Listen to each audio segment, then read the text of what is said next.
Tombe di personaggi famosi Italia.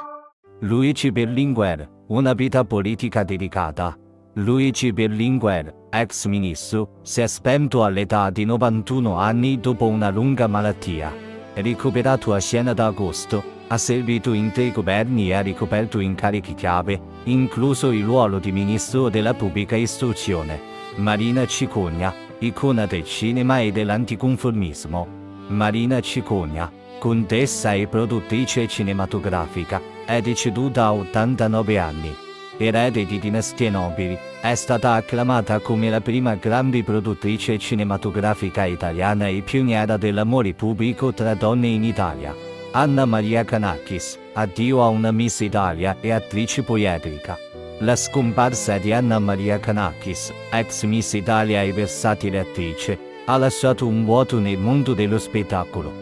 Nata nel 1962, ha affrontato il cancro con coraggio prima di lasciarci all'età di 61 anni. Aldo Lato, regista e sceneggiatore iconico. Aldo Lato, regista italiano noto per film cult come La corta notte delle bambole di vetro, è deceduto. La sua carriera poliedrica, con contributi significativi al cinema e alla televisione, è stata salutata come un'icona del panorama cinematografico italiano. Nino Strano, addio a un politico e personaggio singolare. A 73 anni si è spento Nino Strano, ex parlamentare catanese noto per il suo carattere distintivo. La sua partecipazione alla caduta del governo Prodi nel 2008 è stata ricordata con una celebrazione singolare nell'aula di Palazzo Madama. Davide Renne, perdita improvvisa nel mondo della moda. Davide Renne, direttore creativo di Moschino, è deceduto improvvisamente a Milano. La sua carriera nel mondo della moda, con un passato da head design donna da Gucci, ha lasciato un'impronta significativa e una perdita improvvisa nel settore. Sibilla Barbieri, addio a una regista e icona della libertà artistica. La rinomata regista Sibilla Barbieri ha scelto il suicidio assistito in Svizzera.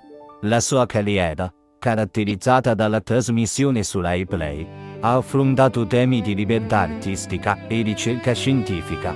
Lanfranco Pace, dal militantismo politico al giornalismo. Lanfranco Pace, ex membro di Potere Operaio, è deceduto a 76 anni. Dopo un periodo come latitante in Francia, ha condotto il programma 8 e mezzo sulla 7 ed è stato giornalista per Il Foglio. Carlo Ambrosini, addio a un maestro del fumetto. Il fumettista Carlo Ambrosini, noto per opere come Napoleone e Jean d'Arc, è deceduto. Il suo contributo al mondo del fumetto, con collaborazioni significative, è stato salutato come un'importante perdita. Bruno Zanoni, tristezza per la perdita di un ciclista e ristoratore. La morte di Bruno Zanoni, ex ciclista e ristoratore, ha suscitato tristezza.